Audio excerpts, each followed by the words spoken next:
El día de hoy trataremos el tema de la prisión preventiva. En un país con tanta impunidad, ¿la prisión preventiva se convierte en un mecanismo fundamental de justicia?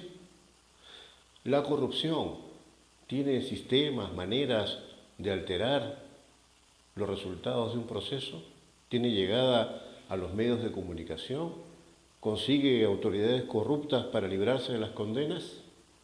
En breve, la prisión preventiva.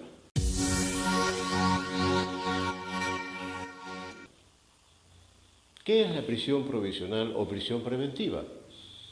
El artículo 268 del nuevo Código Procesal Penal establece los presupuestos materiales para solicitar la medida coercitiva personal de prisión preventiva, la cual solo puede dictarle el juez a pedido del Ministerio Público y cuando se den en forma conjunta las siguientes condiciones. 3. En primer lugar, que existan fundamentados hechos de convicción y razonables de la comisión del delito y que vincule ese delito al inculpado como autor. O sea, que el autor o partícipe sea muy probablemente el que cometió el delito. En segundo lugar, que la sanción o probable pena de libertad, de condena contra la libertad, sea superior a los 4 años de libertad. Entonces, si vemos el lavado de activos, que es un delito pluriofensivo y complejo en su probanza, tiene mínimo 8 años de prisión. En tercer lugar, que el imputado, en razón a sus antecedentes y otras circunstancias del caso, permita deducir que tratará de eludir la acción de la justicia, sea fugándose a Francia, a otro lugar, o poniendo obstrucciones a la investigación, a la verdad. Por ejemplo, comprar testigos, luchar para que pruebas contundentes sean declaradas ilícitas, distorsionar la firma personal para que no sea detectada en peritajes, etc. La institución de la prisión provisional o preventiva está situada entre el deber estatal de perseguir eficazmente el delito, por un lado, y por otro, el deber estatal de asegurar el ámbito de la libertad del ciudadano. Son dos bienes jurídicos que hay que ponderar. El Tribunal Constitucional sobre peligro procesal ha dicho que existe cuando el procesado en libertad puede tener injerencia en la alteración, el ocultamiento o la desaparición de medios probatorios, cuando puede influir en la conducta de las partes o peritos del caso, o en algún modo cuando pueda perturbar el resultado del proceso penal. En esos términos, ha explicado el Tribunal Constitucional que debe entenderse el significado de peligro procesal cuando se analiza un pedido de prisión preventiva. Es decir, que la existencia del peligro procesal se determina analizando una serie de circunstancias que pueden tener lugar antes o durante el desarrollo del proceso y que están ligadas fundamentalmente con los antecedentes del procesado, su situación profesional, el cargo que detenta o detentó, su situación familiar y social dentro de la comunidad, con las actitudes y valores morales del procesado, sus vínculos, su ocupación actual, sus bienes, sus vínculos familiares, sociales, políticos y todo factor que permita concluir que la libertad del inculpado, previa a la determinación de su eventual responsabilidad, pone en serio riesgo el correcto desenvolvimiento de la labor de investigación y la eficacia del proceso. Además, deben existir elementos que permitan prever que el imputado cometa actos que perturben la actividad procesal. ¿Será igual juzgar a un vulgar ladronzuelo que a un criminal de cuello y corbata vinculado internacionalmente al lavado de activos y toda una serie de mecanismos de ocultamientos? Obviamente que no. O el delito de cuello y corbata permite pues una serie de facilidades y sofisticaciones, paraísos fiscales, empresas fachada y hasta partidos políticos. Entonces el juez está en la obligación de distinguir frente a quién está. Tiene que calificar al acusado, así como también analizar frente a qué delito, modalidad y qué requisitos sancionadores requiere su ley de aplicación. El artículo 10 del Decreto Legislativo 1106, Ley de Prevención de Lavado de Activos, indica que no es necesario que estas actividades criminales hayan sido descubiertas, probadas, haya sentencia del origen ilícito de los bienes o dineros. Es muy distinto a un delito común, en el que sí será necesario probar el delito previo, como el delito de receptación. Tiene que probarse que el artículo ha sido robado para poder ser un delito de receptación. El Ministerio Público ha descubierto en estos casos un sinnúmero de evidencias, indicios de actos de conversión, traslado, ocultamiento de dinero de origen ilícito. Es claro que por la naturaleza del tipo penal, a diferencia de otros delitos comunes, prácticamente los inculpados ya están listos para iniciar un proceso penal complejo por lavado de activos. Dependerá de la estrategia fiscal cuando hace la denuncia correspondiente.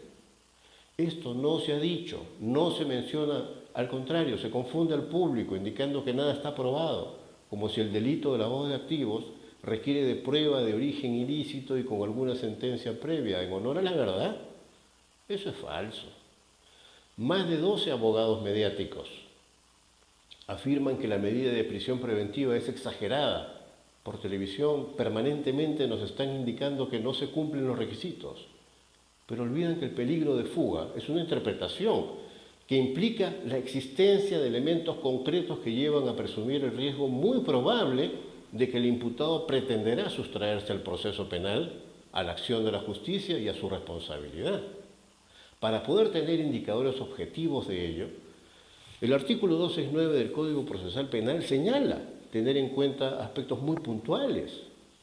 Por ejemplo, la gravedad de la pena, pero esta vez en relación a que una pena mayor significa un más alto riesgo de fuga o sustracción, cuando aparecen nuevos hechos, nuevas delaciones, o el no arraigo de la parte del imputado, familiar, laboral, existencial, el comportamiento del imputado durante el procedimiento o en otro proceso anterior, la gravedad del hecho cometido, ¿no? El crimen organizado y sus colaboradores no les conviene que exista la prisión preventiva, pues atan las manos para seguir delinquiendo y obstaculizando la investigación, con más abogados amigos del crimen organizado, con publicistas y medios de prensa cercanos, haciendo una campaña, procurando descubrir fiscales y jueces corruptos para librarse de la justicia. La corrupción pedirá que no se tenga en cuenta la prueba indiciaria, es decir, la actividad intelectual de inferencia realizada por el juez, mediante la cual, partiendo de una afirmación base, que es el conjunto de indicios, se llega a una afirmación, una consecuencia, que es la hipótesis probada. Es decir, maulla como gato, camina como gato, tiene cola de gato, tiene garras de gato, entonces, ¿qué es? ¿Paloma? ¿Gallina? Nadie lo va a creer, ¿verdad? El peligro de obstrucción, de obstaculización, es otro motivo para que el Ministerio Público se sienta en la obligación de solicitar al juez la prisión preventiva.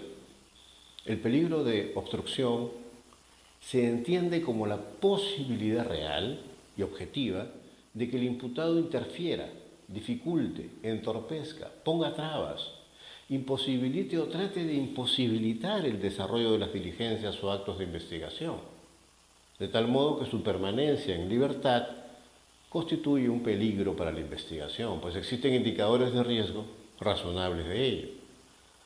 Este tipo de riesgo es relativamente más difícil de evidenciar o sustentar. Cada caso particular es preciso que uno tiene que revisar. Un acusado de grave delito de lavado de activos, culpable y acostumbrado a ese modus vivendi, hará tras bambalinas todo lo posible para librarse de la justicia. ¿Ustedes creen que se entregará como una mansa paloma el día de la sentencia final? Nuevamente, estamos frente al ejemplo público de los que sabemos a nivel nacional. Firmar tergiversado, comprar testigos. Un día se niega, otro día se desdice, otro día dice que sí. Luchar para invalidar pruebas contundentes. ¿Cómo llamamos a esa conducta si no es obstruir, obstaculizar?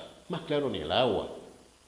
Sale una docena de abogados por todos los medios y afirman que la lectura de la resolución del juez Carguancho es prácticamente una sentencia y no corresponde, no cumple los requisitos. ¿Cómo se desvirtúan mediáticamente las verdades?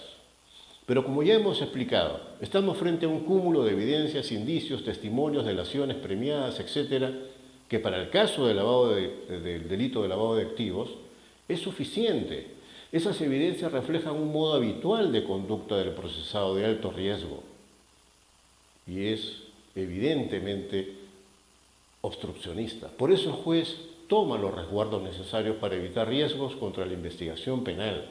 Es su obligación. Muy bien hecho, magistrado Richard Concepción Carguancho. El Tribunal Constitucional ha reiterado respecto a este género de medidas cautelares que el objetivo central de la prisión preventiva es resguardar la eficiencia plena de la labor jurisdiccional.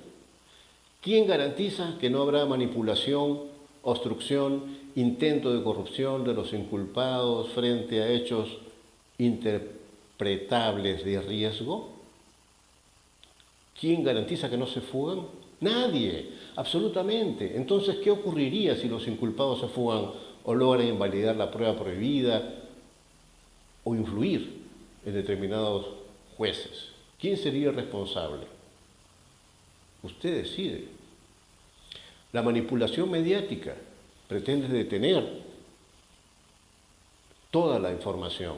La única forma es con verdadera información. Cuando alguien está criticando un tema de justicia, debemos observar quiénes son los que están detrás, pues sabemos que hay distintos intereses en la sociedad, desde los más santos hasta los más diabólicos. Ya el Tribunal Constitucional nos dijo que la libertad no es un derecho ni absoluto ni omnipotente y puede ser restringido válida y proporcionalmente en forma excepcional cuando colisiona con bienes jurídicos, intereses sociales, nacionales fundamentales. En un país con tanta impunidad, ¿la prisión preventiva será una herramienta fundamental de justicia? Usted decide. Su opinión es importante y usted tiene todo el derecho de expresión y de información.